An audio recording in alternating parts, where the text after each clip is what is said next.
Want to switch from Zencart to Woocommerce and bring over all your store data like products, customers, orders, and more? But hesitate because you think it's too complicated, don't want to put your online selling on hold, can't afford to spend a fortune on replatforming. Try Cart to Cart, #1 shopping cart migration service. With Cart to Cart, the migration is easy, even for non-techies. It takes about 5 minutes to set up. There's absolutely no risk for your data or your store. So to start your migration setup, go to shoppingcartmigration.com.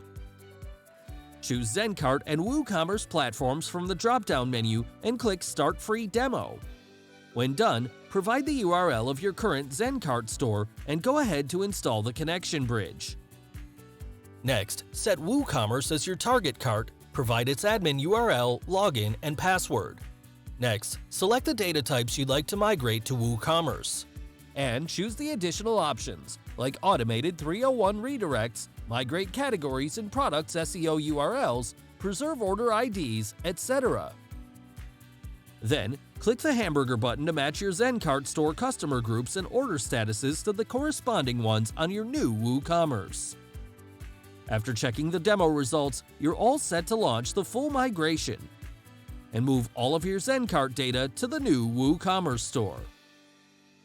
More than 200,000 e-merchants have made their dream stores come true with Cart to Cart. Why don't you become one of them? You won't believe how simple it is. So, go ahead and start your free demo migration at shoppingcartmigration.com right now.